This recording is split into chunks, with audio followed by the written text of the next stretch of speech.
Let's fuck. Oh là-haut, il y a eu du budget là, il y a eu du budget pour cette super introduction, ce générique. Je remercie Robin que j'ai rencontré à mon école de cinéma qui m'a fait cette petite introduction de FAQ. Je le remercie vraiment, elle est super chouette. Et donc c'est sur cette super intro qu'on va commencer la FAQ. Bonjour à toutes et à tous et bienvenue dans Cinefiles pour cette troisième FAQ, cette troisième foire aux questions, première partie. Alors, vous avez été très nombreux à me poser plein de questions et je vous en remercie. C'est vraiment super sympa, surtout que on a dépassé le nombre d'abonnés que j'avais lors de ma première chaîne. Donc pour moi c'est une grande victoire, une petite victoire bien sûr, c'est complètement ridicule par rapport à des gens qui ont des milliards, j'ai envie de dire des millions d'abonnés ou même. Moi je suis déjà très content avec ce que j'ai et surtout ça me permet encore de bavarder avec vous parce que imaginez des gens qui ont des milliers d'abonnés, des dizaines, des centaines de milliers, ben, ils peuvent même plus prendre le temps de discuter avec eux. Alors ces espèces de grandes annonces globales et tout ça, il y a des gens qui mettent des tonnes de commentaires et on ne les suit même plus, enfin voilà. Donc moi je suis encore très content de pouvoir discuter avec vous si vous avez des choses à dire, si j'ai des choses aussi à vous répondre. Donc voilà, moi je suis très content, j'espère que vous aussi vous êtes content du contenu de la chaîne. Je fais de mon mieux pour qu'au moins il y ait une vidéo on va dire par semaine, ça dépendra, hein. Je suis pas sûr de pouvoir tenir un rythme pareil, mais parce que voilà j'ai quand même d'autres choses à faire, je suis encore en formation et tout ça, et là les derniers temps j'ai eu des semaines très chargées, donc je suis quand même très content de vous avoir avec moi là sur ce programme de cinéma. Et ben justement je me disais une petite FAQ pour fêter aussi la disparition de mon avertissement, et oui, alors je me dis allez hop on va y aller.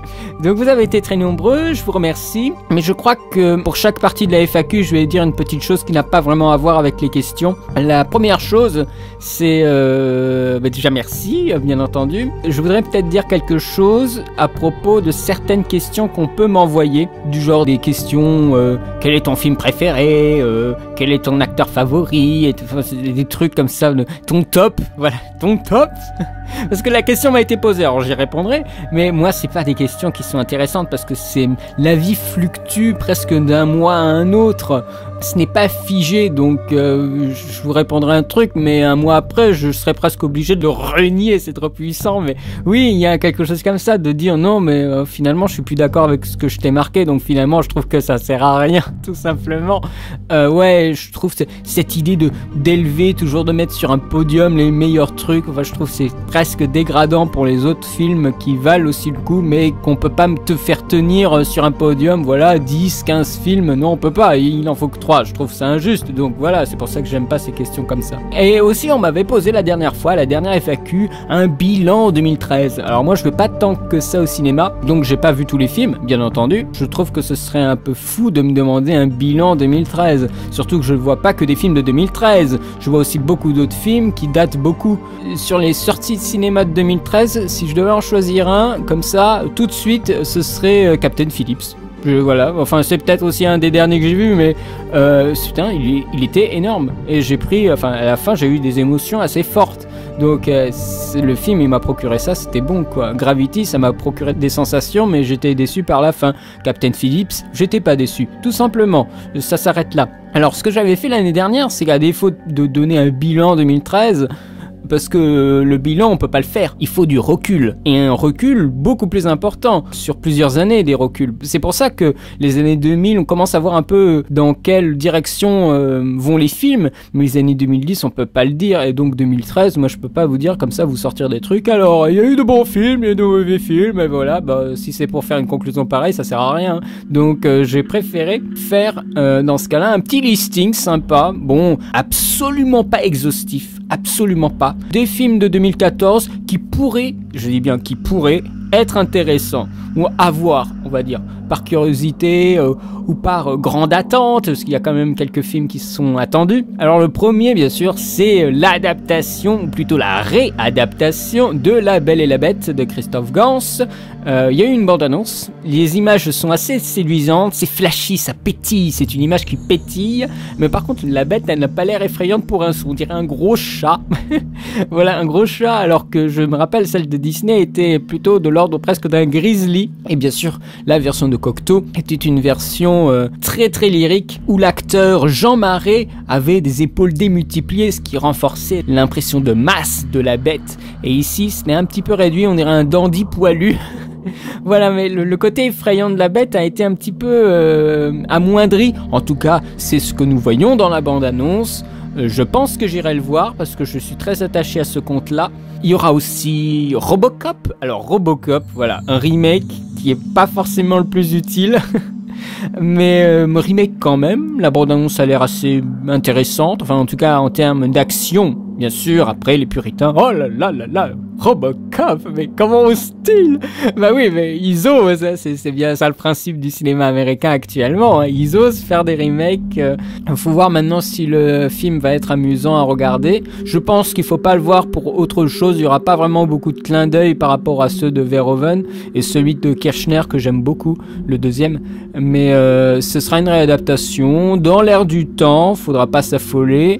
Je pense que ce sera peut-être à voir juste pour se divertir. Juste ça. Rien de plus, tout simplement. Alors par contre, il y en a un que j'attends, j'ai bien envie de voir, c'est le Godzilla. Voilà.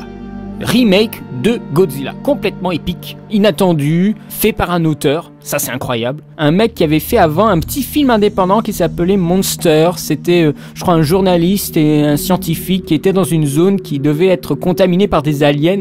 Mais on s'intéressait pas du tout aux extraterrestres dans le film. On s'intéressait à la romance qui naissait dans le couple. Et à la fin, ça s'est terminé dans une station-service le soir où il y a des aliens qui apparaissent et des espèces de grosses méduses rouges. Enfin, des trucs un peu spéciaux. Voilà. Et c'était un film très intime. Je crois que le mec, il s'appelle Gareth Edwards ou un truc comme ça. Donc le mec, on lui a donné le reboot de Godzilla, quoi. Donc c'est gros blockbuster. Donc le mec, il sort en termes d'auteur et son prochain film, c'est un blockbuster. Donc souvent, ils essayent justement de chercher des auteurs, des gens qui ont des idées fortes pour après voir un peu ce qu'ils peuvent proposer en termes de mise en scène avec justement des moyens illimités. Donc je pense que ce sera vraiment un film à voir, ce sera une grosse attraction de l'été. Il y aura aussi le film de Lars von Trier, Nymphomaniac. Mais alors ça, c'est pas un truc que je vais aller voir au cinéma, mais je pense que ce sera à voir. C'est une espèce de machin expérimental sur la sexualité.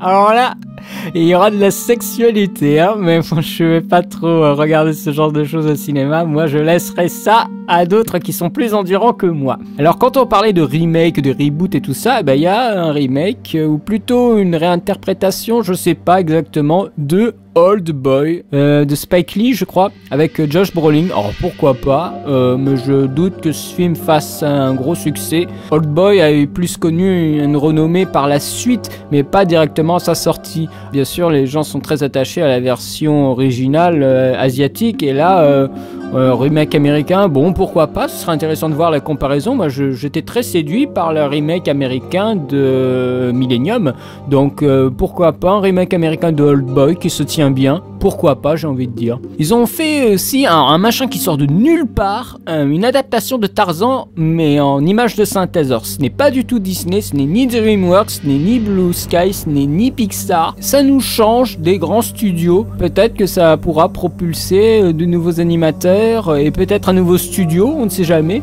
Alors, à ce que j'ai cru comprendre, c'était produit par un Allemand. What the fuck, ça a été déjà distribué en Russie. Allez comprendre quelque chose.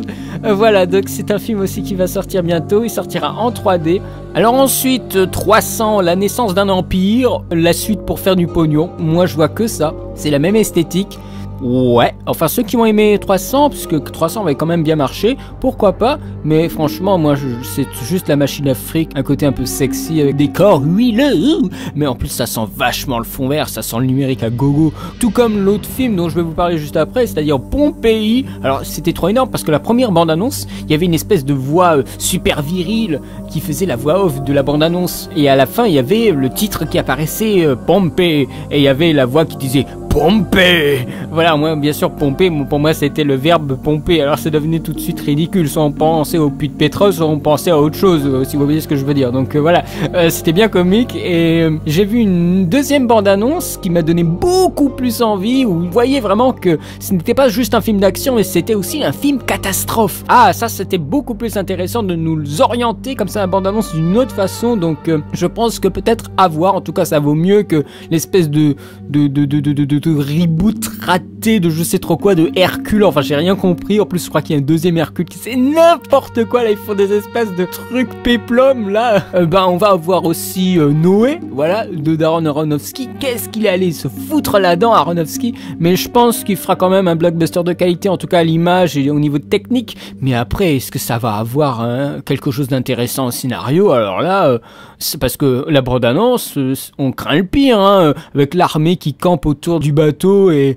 ouais, tu devrais me craindre. Non, c'est toi qui devrais craindre Dieu. Oh là là, tu dis, oh putain de merde. Enfin bon, ça promet. Alors bon, Noé, c'était pas mal. La bande-annonce donnait assez envie, mais je trouvais que ça manquait encore quelque chose pour me donner vraiment envie d'y aller. Ensuite, Captain America 2, le soldat de l'hiver. Alors, film qui ne sera pas sorti en hiver parce que je crois qu'il y a des petits problèmes. Ils sont repartis tourner. Allez savoir pourquoi, je comprends pas du tout, mais bon, la bande-annonce paraissait pas mal, mais bon, je suis pas allé voir le premier, je crois pas que j'irai voir le deuxième. C'est pas un personnage qui m'intéresse tellement que ça, et pourtant c'est un personnage sérieux. J'aime beaucoup les héros sérieux, c'est pour ça que j'aime beaucoup DC. Peut-être les fans, ils savent de quoi ils en retournent et ils iront voir, et je pense que le film marchera bien, puisque bien sûr, et maintenant il y a la renommée des Avengers qui fait fonctionner presque tous les films de Marvel maintenant, mais pourquoi pas? Bon film d'action je pense, mais bon, moi j'irai pas le voir, ça c'est sûr. Ensuite, alors il faut que j'accélère un petit peu parce que sinon on va faire une FAQ avec juste les titres des films.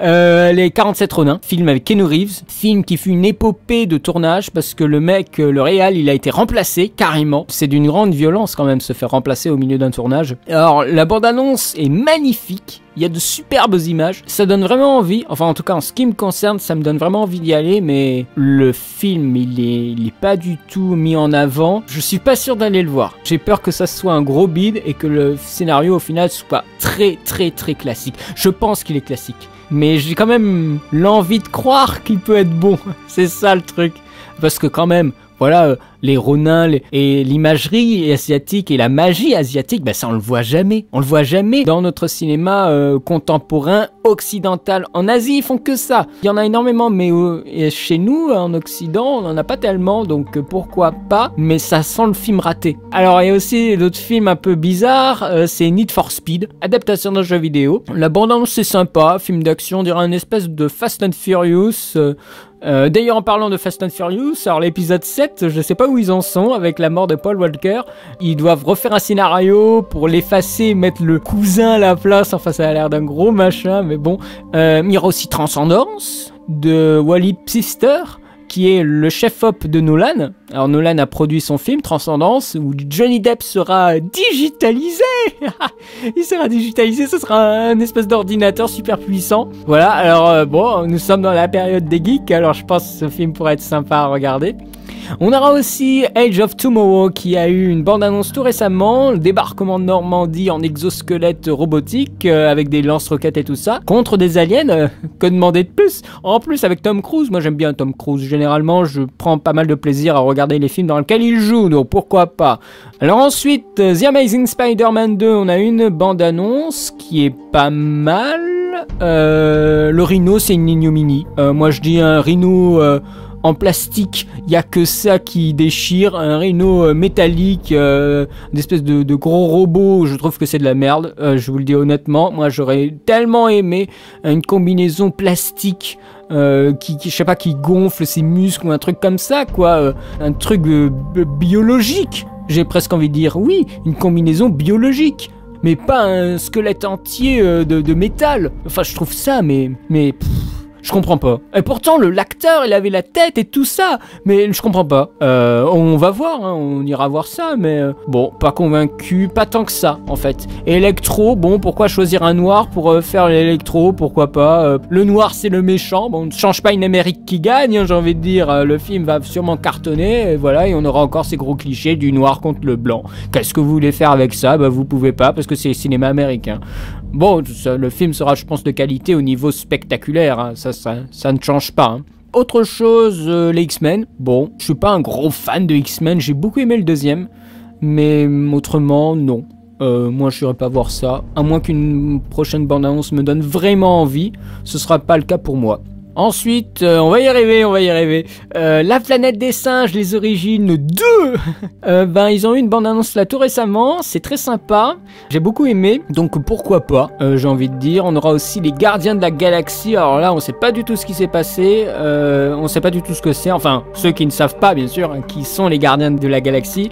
Il y avait une bande-annonce à la Comic-Con qui avait l'air complètement barrée, avec un animal qui a une mitraillette, enfin un raton laveur qui a une mitraillette, voilà, on comprend pas trop mais c'est pas grave. On aura aussi Jupiter Ascending des frères Wachowski. Alors ça a l'air d'être un putain de nanar de classe A, c'est-à-dire un scénario ultra typé qu'on a vu et revu et dont l'aspect esthétique n'est même pas spectaculaire. Enfin moi j'ai vu la bande-annonce, je me suis dit ok, ça j'irai certainement pas voir. Je pense qu'il y a eu de très mauvaises retombées concernant ce film, on verra, mais je suis pas du tout séduit par Jupiter Ascending. On aura aussi, alors là, le truc complètement baboule, Maléfique. Voilà, le personnage de La Belle au Bois dormant adapté en film. Alors là, j'ai pas compris ce qui leur passait à travers la tête, mais bon, ok. Je crois qu'ils veulent même aussi faire une Cendrillon, enfin voilà, moi qui suis dans ma période Disney, c'est très étrange de voir ça quoi. Et avoir pris Angelina Jolie pour faire le rôle, c'est pas une mauvaise idée. Donc à voir, peut-être qu'on sera surpris. Ensuite on va avoir Transformers 4 Age of Extinction. J'ai été bien amusé par les 3 précédents. Pourquoi pas le 4e, mais je vois pas ce qu'il pourra offrir de plus spectaculaire que les précédents. Donc à voir. On n'a encore aucune image, donc pourquoi pas. On va avoir aussi Expendables 3. Alors si c'est comme le deuxième, je crois que je vais pas aller le voir parce que le deuxième j'étais un peu déçu. On va avoir aussi SimCity 2. J'ai pas été tellement séduit par le premier, alors bon, je ne regarderai pas sûrement le deuxième. Un truc avec les Tortues Ninja qui font leur retour. Alors c'est Tortues Ninja en motion capture. Ça risque d'être assez bien fait, je pense. Il y aura Megan Fox dans le rôle d'April, là, la journaliste, donc c'est tout de suite très séduisant. On aura aussi un film. Oh, la bande-annonce, elle est folle. La bande-annonce, c'est I Frankenstein, c'est-à-dire un Frankenstein sexy qui se bat contre des démons et des gargouilles. Ok, pourquoi pas? Ça a l'air complètement barré, ça me fait un peu penser à ce film qu'on avait eu là, R.A.P.D., enfin l'espèce de police fantomatique. Alors si c'est comme ça va aussi se vautrer, et tant mieux parce que c'est tellement n'importe quoi. Nous aurons aussi Interstellar, le prochain film de Christopher Nolan, dont on a eu une petite bande-annonce mais qui nous montre finalement rien. On ne sait pas du tout ce que ça va être ce film, donc affaire à suivre. Nous allons aussi avoir Hunger Games, la révolte, la première partie. Bon, j'ai vu le premier, ça m'a pas séduit. Le deuxième, je pense que je le verrai par la suite, mais je n'irai pas me déplacer au cinéma pour les Hunger Games. Moi, je suis pas très séduit. On va avoir The Raid 2. Bon, j'ai pas aimé le premier. Si vous savez pas pourquoi, vous avez qu'à regarder ma critique, vous comprendrez. Alors le deuxième, je l'attends pas du tout. Ou je l'attends plutôt, mais au tournant. On aura, alors là, je sais pas du tout où ça en est, mais Mad Max 4. Mais fait par le même, je crois que c'est George Miller. Donc le mec il contrôle sa série de films. Ce sera peut-être un super bon film, hein. Et bien sûr nous aurons Le Hobbit, dernier volet, une histoire d'un aller et retour. Le titre français c'est de la merde, mais voilà, on aura la bataille des 5 armées ou des 6 armées, je sais plus combien d'armées il y aura, mais enfin il y en aura beaucoup en tout cas des armées.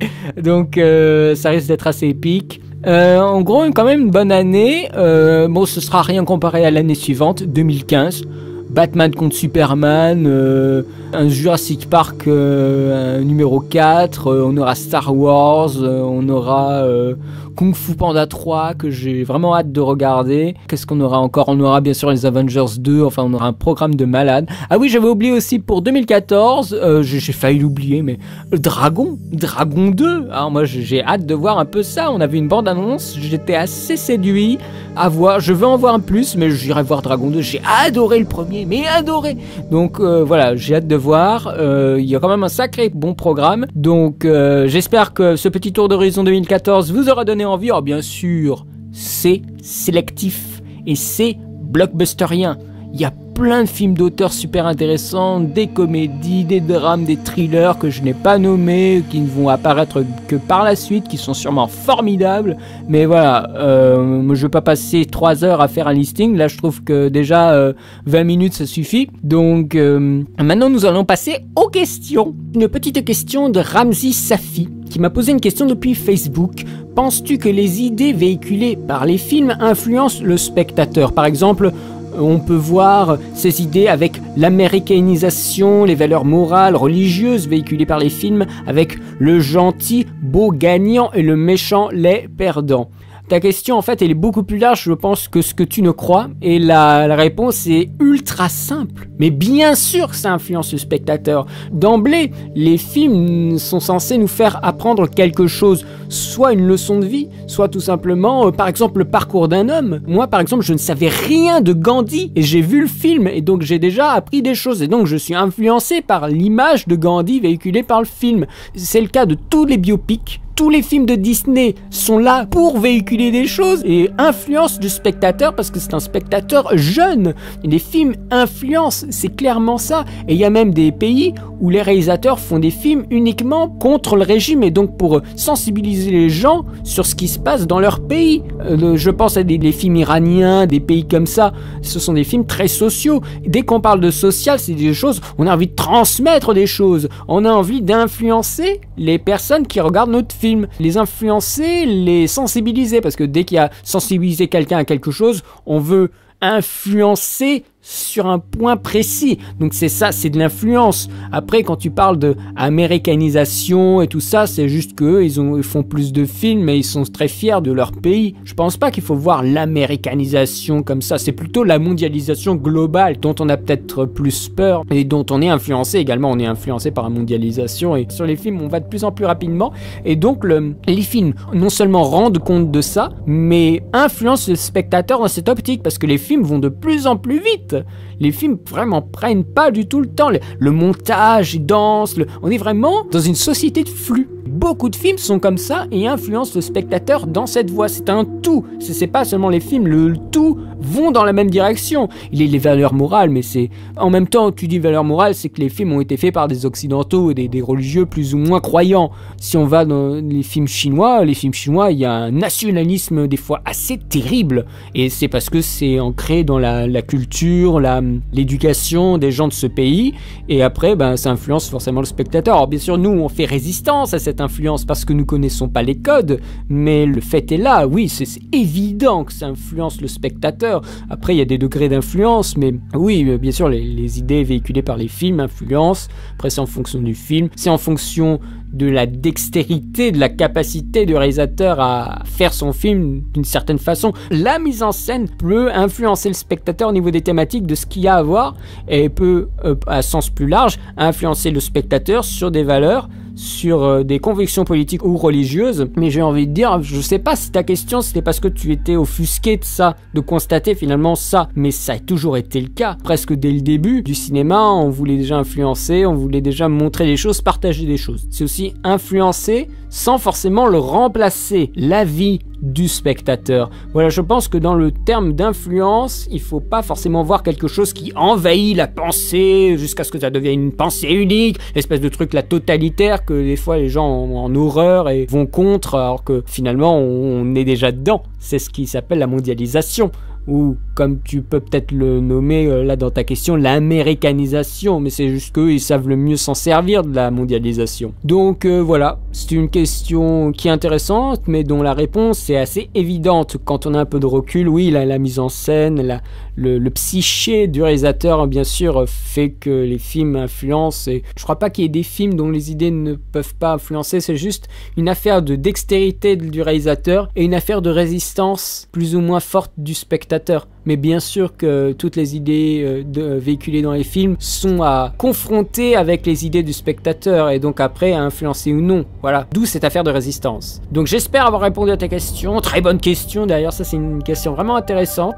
Au suivant, Ken Arius. Depuis mon YouTube, il m'avait posé une question, je l'avais oubliée lors de la dernière, mais je vais y répondre cette fois-ci. En 1996, Tsuyark réalisa une œuvre fondamentale et capitale et avant-gardiste, The Blade, une expérimentation visuelle permanente, aussi radicale que subversive. Bien plus tard, Mel Gibson réalisa La Passion du Christ et Apocalypto. Penses-tu que nos jours, existe-t-il d'autres metteurs en scène enragés et surdoués capables de filmer le chaos, comme ces deux autres cinéastes peu reconnus et médiatisés? Alors, ce qui est amusant, c'est qu'il y a eu toujours des expérimentations. Toujours des trucs qui repoussaient les limites et qui étaient très décriés. Je pense à des films comme Pimpin' Tom, Le Voyeur de Michael Powell dans les années 60, Psychose de Hitchcock, Le Massacre à la tronçonneuse. Tout récemment, on a eu Gravity, qui est quand même un truc qui chamboule. On a toujours eu des expérimentations, des espèces de trucs qui arrivaient comme ça, on savait pas trop comment les classer. Et on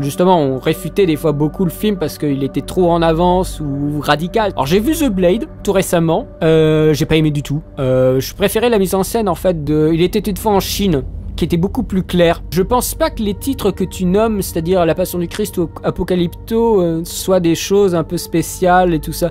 Dans les thèmes, c'est vrai qu'ils sont spéciaux, parce qu'Apocalypto, on n'a jamais eu un film comme ça sur cette civilisation-là, qui est la civilisation des Mayas. Donc c'était quelque chose d'assez séduisant. Moi, j'avais adoré Apocalypto. La Passion du Christ... très radical. C'est vrai que La Passion du Christ est radicale, mais aujourd'hui, c'est une autre forme de radicalité, on va dire. Gravity est un film assez radical dans sa mise en scène. Je veux dire, Refn, il fait aussi des films très très radicaux. Bronson ou Valhalla Rising ou encore le dernier Only God Forgives, c'est des films assez radicaux. Gaspar Noé est aussi un putain de radical. Quand on voit Seul contre tous et son dernier Enter the Void, c'est ultra radical. Ah, bien sûr, ils sont aussi pas trop médiatisés, quoique Refn, il est pas mal médiatisé avec tout ce qu'il prend au festival. Je crois qu'on aura toujours ça. Hein. On aura toujours des gens un peu enragés, surdoués, et capables de faire vraiment des choses très très fortes. Après, quand tu dis filmer le chaos, La Passion du Christ et Apocalypto, c'était pas vraiment le chaos, hein. C'était au contraire assez maîtrisé comme caméra. Hein. The Blade, c'était le chaos. Enfin, au niveau de la mise en scène, j'avais beaucoup de mal à m'orienter dans l'espace. Hein. Là, pour le coup, ça me faisait un peu penser à ce que faisait Paul Greengrass, sauf que Greengrass, il le maîtrise vraiment bien, sa caméra chaotique. Je savais pas vraiment pourquoi je n'aimais pas The Blade, mais c'est un manque d'espace. Je crois même que c'est plutôt une tare technique qu'une expérimentation visuelle. Parce que, justement, je me permets de dire ça par rapport à toi qui a l'air vraiment très emballé par The Blade.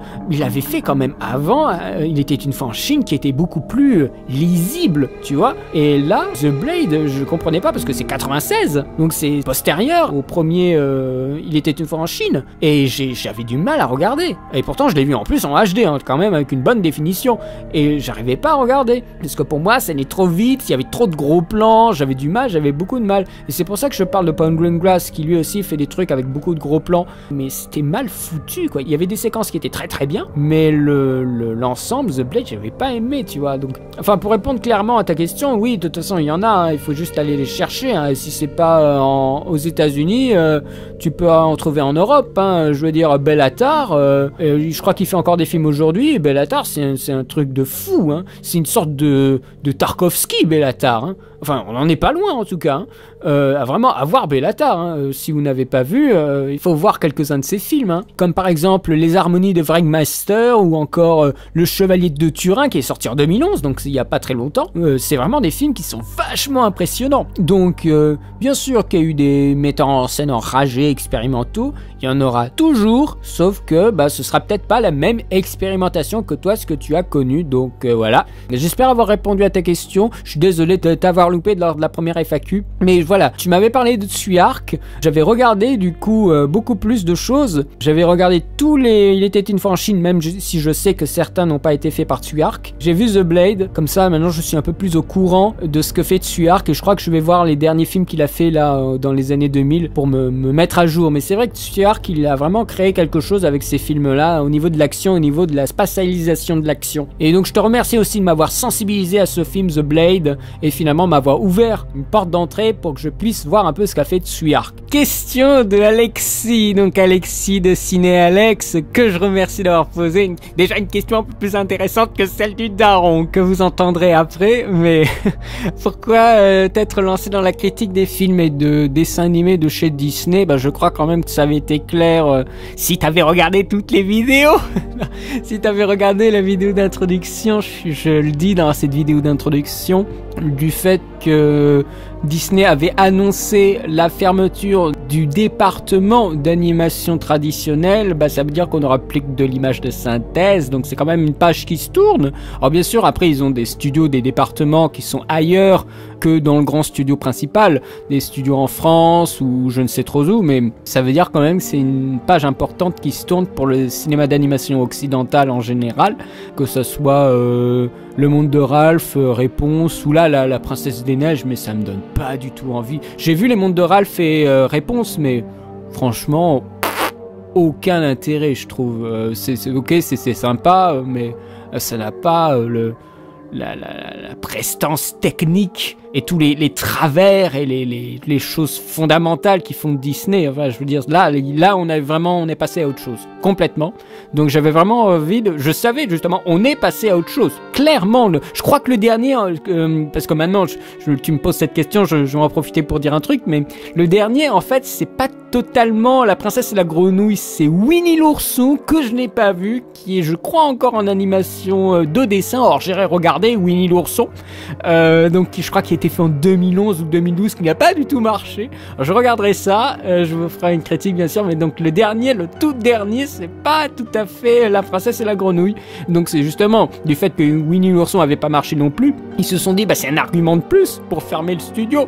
Donc voilà, je savais avec cette annonce que ça allait de toute façon être la fin. Alors, bien sûr après ils pourront toujours ressortir en dessin, mais ce sera pas un truc régulier du tout.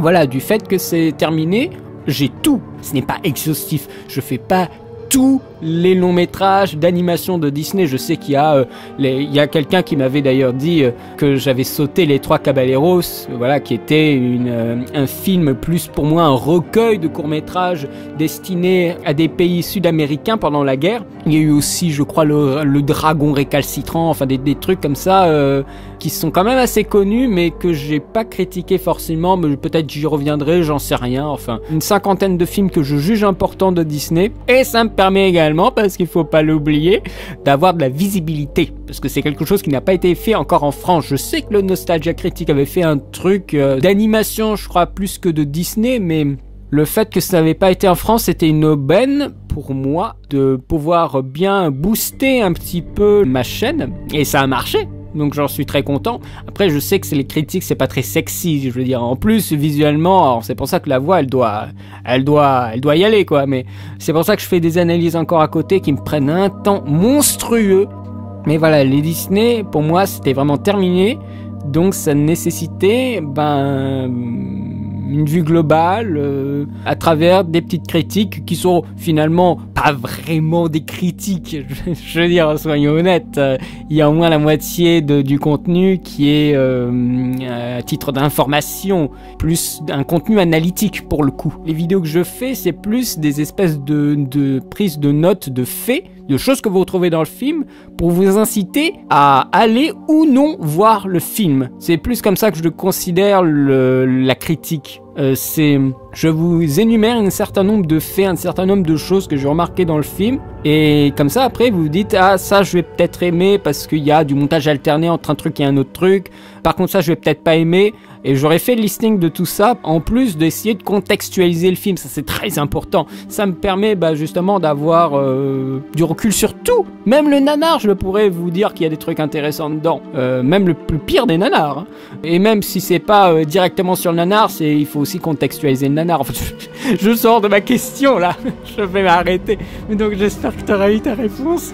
En tout cas, je te remercie de m'avoir posé de questions et de me suivre depuis tout ce temps. Ensuite, une question de Dory Power qui m'a posé une question depuis YouTube. Qu'appelles-tu le cinéma de Parkinson, c'est-à-dire la caméra tremblante dont je parlais lors de ma critique du premier film Hunger Games?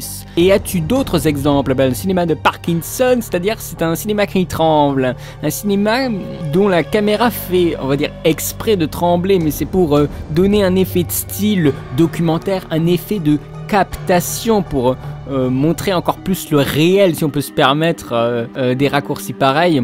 Oui, le cinéma de Parkinson, c'est une grosse partie du cinéma d'action actuel. Comment on montre les scènes d'action par un découpage très dynamique. Vous avez de merveilleux exemples. Je crois qu'en cinéma de Parkinson, les Taken avec Liam Neeson, là, ce sont de très bons exemples, surtout le deuxième. Le deuxième, ça tremble énormément. Il y a aussi beaucoup de films français, de films européens actuels. Je pense aussi au cinéma des Frères Dardenne, qui qui utilisent de la caméra portée, sauf que ce sont des maîtres, je veux dire, c'est comme Paul Greengrass en termes de films d'action. Les frères Dardenne, ce sont vraiment des gens qui maîtrisent très très bien la caméra portée et c'est vraiment dans leur esthétique. Je pourrais aussi dire que le cinéma de Keshish est aussi un cinéma de Parkinson, mais encore une fois, comment je peux faire la distinction entre un cinéma comme ça qui tremble gratuitement et vraiment la touche d'un auteur, c'est-à-dire une marque de fabrique. Ça, c'est une question auquel j'ai pas forcément la réponse, mais le fait est que voir une caméra qui tremble autant au cinéma, ça peut être un petit peu dérangeant.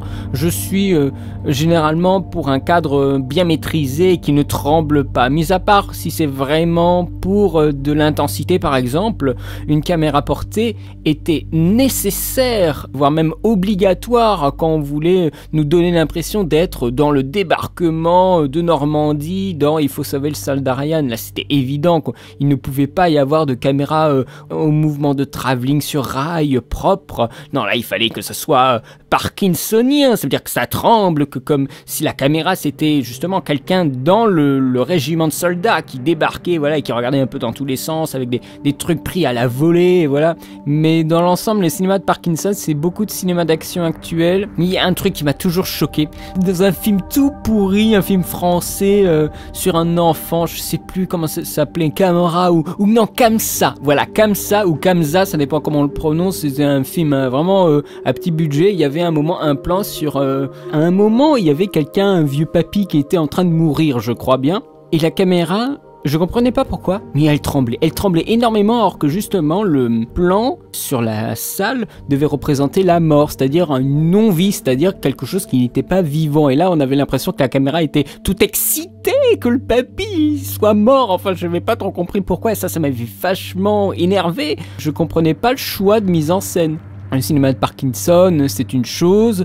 Faire un effet stylistique dans un but esthétique ou narratif ou thématique, c'est une autre chose. Quand je parle de cinéma de Parkinson dans la critique des Hunger Games, c'était une caméra beaucoup trop tremblante pour ce qu'elle racontait. Je veux dire, je me rappelle des quelques plans de contextualisation de la zone dans laquelle il y avait Kathleen Everdeen. Là, ça tremblait, je comprenais pas pourquoi, mais je veux dire, ça tremblait anormalement. On peut toujours faire un côté, justement, captation, documentaire, ça tremble un petit peu, mais là, ça tremblait trop. C'est des plans sur des gens sur leur rocking chair ou des plans sur des cabots qui se baladent dans les rues et ça tremblait à mort. Enfin, je comprenais pas. Voilà, moi, ce que j'appelle cinéma de Parkinson, c'est un cinéma qui tremble trop pour ce qu'il présente. Voilà ce qu'est pour moi le cinéma de Parkinson et je pense pas qu'on va s'en débarrasser comme ça. Donc, voilà, j'espère que j'aurai répondu à ta question. Je te remercie en tout cas de me l'avoir posée. Ensuite, une question du daron.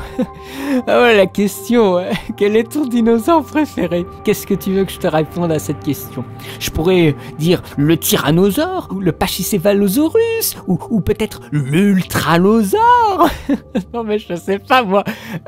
Si on raisonne un peu concrètement, l'ultralosaure, il s'en fout des raptors, il les piétine. Il les voit même pas l'ultralosaure, les raptors. Le raptor, il va pas se faire chier à essayer de mordiller les jambes de l'ultralosaure. Hein. Mais l'ultralosaure, il mange des feuilles. Bon, voilà, c'est une grosse bête. Je veux dire, il faut qu'elle mange beaucoup, elle est très lente. Alors je sais pas.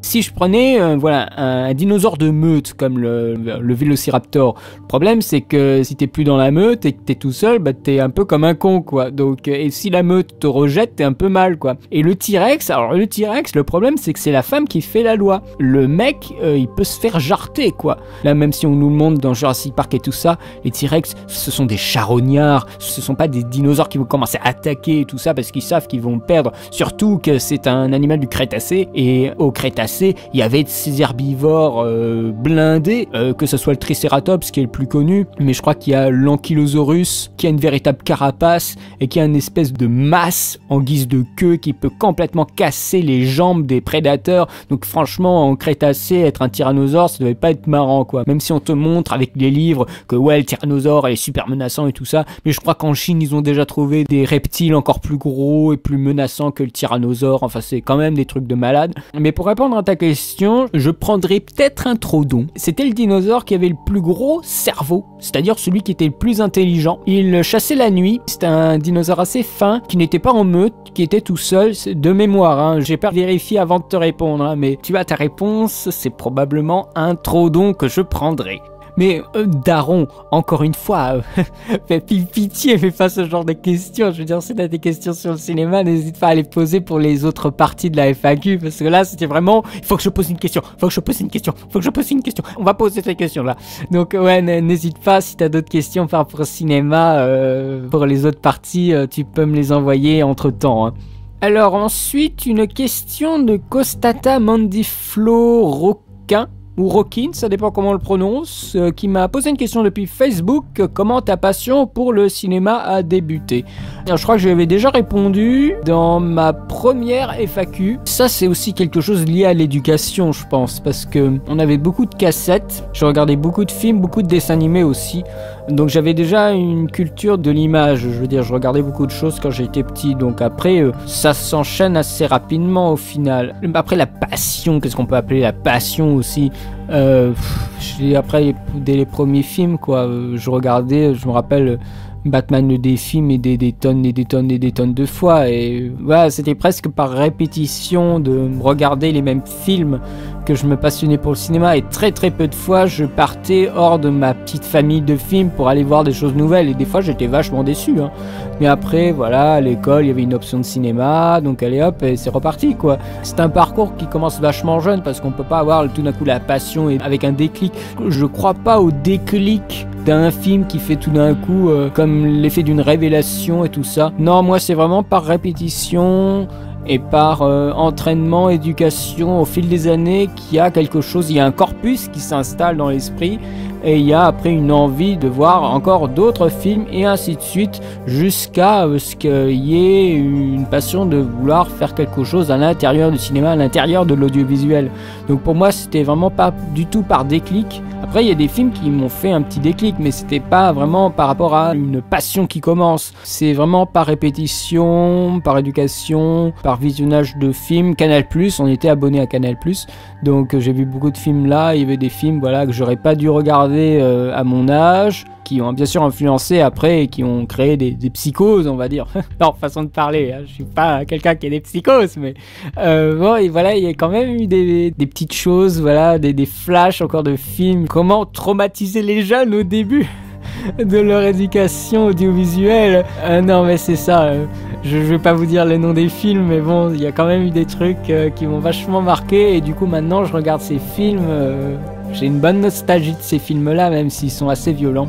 J'espère avoir répondu à ta question, parce que c'était pas facile à répondre, parce que ces questions, moi j'aime pas trop ce genre de questions, parce que ça touche au personnel, vraiment presque à l'intime. Question de Rosebud17, qui m'avait posé 3 questions depuis YouTube.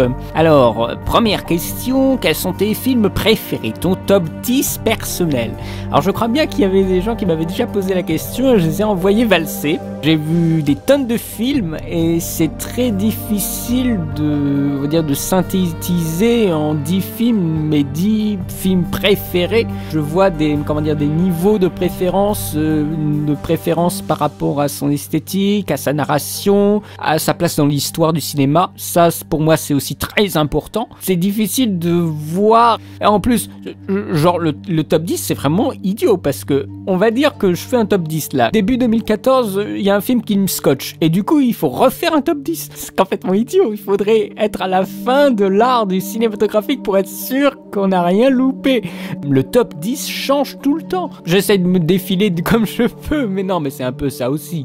Ça, voilà, ça c'est ce que j'avais appelé ça une question de merde. Parce que cette question, tout le monde propose cette question, elle est juste chiante, voilà. Et d'ailleurs, je suis désolé de taper encore dans le beefsteak, hein, mais la question suivante, elle est pas terrible non plus. Quel est ton réalisateur favori? Enfin, ça c'est question paquebot, hein, comme je disais, les questions bateau, questions paquebot. Si je devais au moins te donner 2 noms de films qui seraient dans mon top 10, je mettrais American Psycho de Maëlle Aaron, et je mettrais aussi Photo Obsession de Mark Romanek. Ces deux-là seraient probablement dans mon top 10, mais ça c'est vraiment pas sûr, hein, parce que je n'aime pas cette idée de top 10.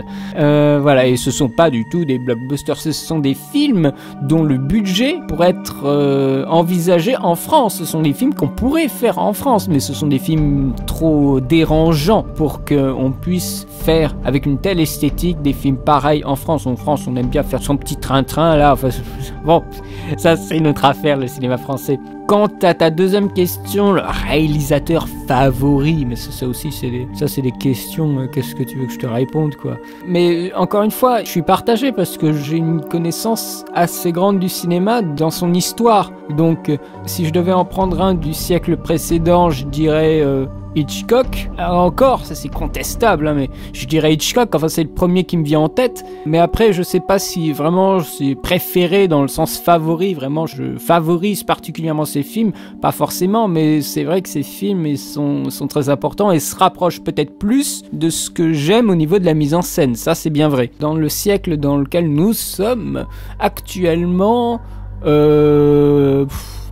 pour moi c'est plus des fois des films séparés. Il y a des réalisateurs que j'aime beaucoup, mais enfin les films me provoquent des choses, mais j'allais dire Nolan, mais il y a plein de choses que j'aime pas tellement chez lui, et en fait il faudrait qu'il fasse plus de films pour que je me rende compte vraiment si je l'aime pleinement ou non. J'aurais tendance à dire Nolan, mais je suis vraiment pas sûr, parce qu'il y a quand même beaucoup d'autres réals. Dupontel est vraiment fortiche quoi, et il est français, et ça fait beaucoup plaisir d'avoir quelqu'un qui fait des films, voilà, qui ont des couilles. C'est vraiment des questions que je me pose pas parce que je trouve que ça sert à rien de se les poser, c'est ça.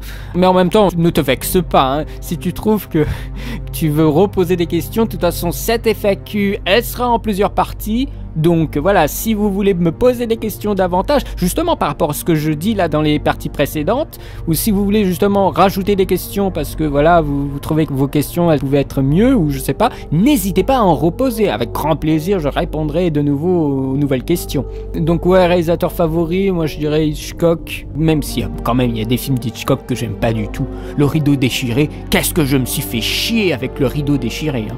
Après il y a d'autres réalisateurs, de Spielberg et Scorsese et tout le Bataclan, mais sur le coup, enfin en fait Spielberg j'ai beaucoup aimé quand j'étais plus jeune, mais maintenant je l'intellectualise en fait. Je trouve toujours fascinant Spielberg, mais je l'aime moins que peut-être il y a quelques années quoi. Donc voilà, c'est une question très difficile et j'aime pas forcément répondre à des top 10, quel est ton acteur favori, quel est ton réalisateur favori, quel est ton film préféré, enfin des trucs, mais moi je m'en fous de ça, je suis complètement détaché à ça. Je sais pas si c'est bien ou pas bien, mais c'est des questions que les gens comme ça se posent souvent, mais finalement c'est pas très intéressant. Pour moi c'est pas très intéressant. Par contre ta dernière question, le film le plus marquant de 2013 pour moi, alors bien sûr je n'ai pas tout vu, c'est bien embêtant de répondre à cette question alors le plus marquant pour moi, c'est-à-dire on pourrait tous dire Gravity, mais j'étais plus marqué avec Captain Phillips que avec Gravity. Quand je suis sorti de la salle, waouh, j'étais sur le cul, alors que Gravity, je faisais déjà la fine bouche quand je suis sorti de la salle. Captain Phillips m'avait fait beaucoup plus de fortes impressions, et dans le bon sens finalement, même si c'est un cinéma mais qui est aux antipodes de Gravity. Après je suis pas allé tant que ça au cinéma, donc j'ai vu des films un peu en décalé, mais voilà, des films comme Man of Steel ou Star Trek c'était très sympa, mais au final bon, je peux pas les considérer comme les films les plus marquants, même s'il y avait des scènes qui étaient très bien, hein. Aussi bien dans Man of Steel avec le combat final que dans Star Trek quand il y a les deux vaisseaux qui se font face et qui se tirent dessus en hyperespace, ça c'était énorme. Moi je dirais Captain Phillips, mais franchement j'ai pas tout vu de 2013, et il y a peut-être des films que j'ai oubliés, voilà The Grandmaster qui était superbe, enfin que moi j'ai beaucoup aimé. Voilà, il y a quand même beaucoup de films qui sont bien en 2013. On dit souvent oui mais l'année suivante ça va être moins bien et tout ça, mais en 2014, mais tout ce qui se prépare en 2014 c'est un truc de malade, on va avoir une superbe année. Et 2015, alors là 2015 ça va être peut-être l'année qui aura le plus monopolisé les gens au cinéma sur 20 ou 30 ans, parce que on va avoir des trucs de fou en 2015. Et même il y a des films qui étaient prévus en 2015 qui se sont déplacés en 2016, tellement il y a eu de blockbusters lourds en 2015. C'est sur cette dernière réponse que je termine la première partie de la FAQ. La suite va arriver, ne vous inquiétez pas, je pense que ce sera d'ailleurs la prochaine vidéo. Alors n'hésitez pas à poster des commentaires pour réagir aux réponses, voire même me poser encore des questions, parce que je n'ai pas terminé de l'enregistrer, j'en suis à 4 heures d'enregistrement, et je pense qu'on va procéder par épisode de 50 minutes, donc va-t-on battre le record détenu par la foire aux questions précédentes qui m'avait fait 6 heures d'enregistrement et 4 épisodes de 50 minutes, bah je pense qu'on est bien parti. En tout cas je vais procéder procéder exactement de la même façon pour les vidéos suivantes, c'est-à-dire des screenshots. Écoutez les suivantes comme des podcasts de radio et vous aurez bien sûr, comme ici, les timecodes des questions dans la description de la vidéo. Si je peux bien sûr mettre toutes les questions dans la description. Et quant à moi, je repars au montage pour terminer la suite. Je vous remercie de l'avoir vu en entier ou partiellement en fonction des choses qui vous intéressaient.